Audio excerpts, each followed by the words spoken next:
Um assunto delicado, mas importante.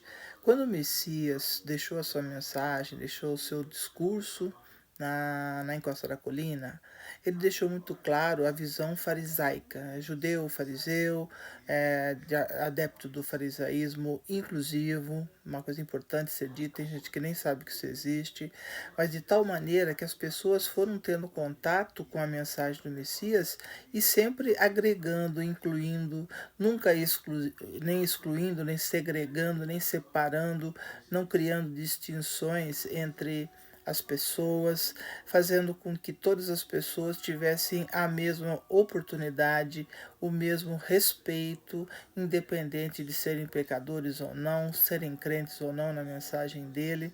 E aí nós temos uma questão.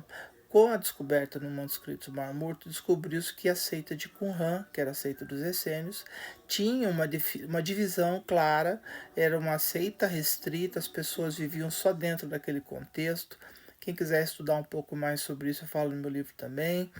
E era uma seita voltada, inclusive nem sequer seguiam 100% aquilo que é previsto na Torá.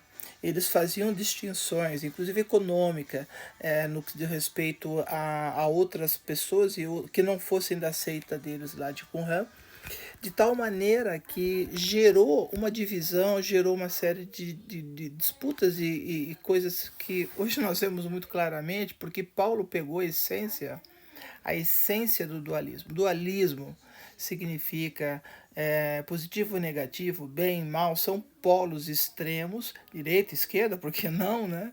Mas são polos diversos e extremos. Ao contrário da mensagem do Messias, que sempre foi uma mensagem de inclusão, de união, de respeito ao ser humano, de amor ao próximo, de amor aos princípios que dão vida, se opondo radicalmente a questões que envolvem morte, tratamentos indevidos, inadequados ao ser humano. Isso é um aspecto que eu trato também no meu livro, mas baseado em informações científicas e arqueológicas, históricas, baseadas no conhecimento, inclusive, de David Flusser, que foi professor da Universidade Hebraica de Jerusalém, que escreveu vários livros, vários idiomas ele escreveu vários livros, e isso em todos eles fica muito claro que houve dentro do cristianismo primitivo e um período até pré-paulino uma ênfase nessa visão para quem veio para o evangelho grego. O evangelho hebraico não houve essa aceitação. Tanto que ficou muito difícil para Paulo explicar por que os judeus não aceitaram a mensagem que ele pregava. Por que eles não aceitaram? E aí você percebe também, entende muito bem, por que Paulo se distanciou daquilo que ele passou a chamar de lei, né? Que a Torá não é lei, a Torá é ensino. E essas informações de ensino são educativas, instrutivas, positivas.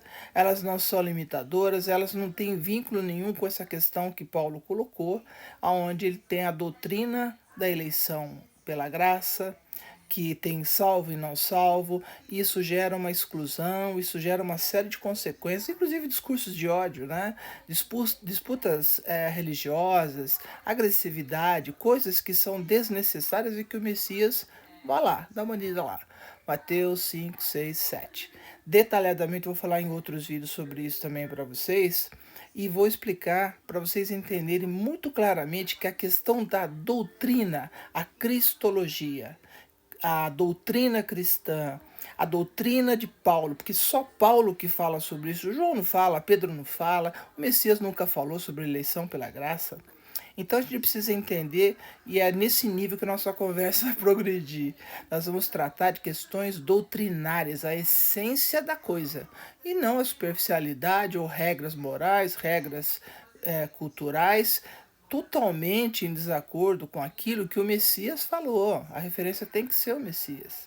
Ninguém pode falar que o Messias ensinou a abandonar a lei se ele nunca abandonou. E nem disse para abandonar, ao contrário. É só ler capítulo 5, 6, 7 que vocês vão encontrar tudo lá. Então, assim, nós vamos tratar dessas questões doutrinárias e eu trato profundidade no meu livro, tá? Então é isso. Vou fazer alguns vídeos curtinhos, mas, pessoal, entendo que dualidade igual segregação, separação, discurso de ódio é o que nós temos hoje.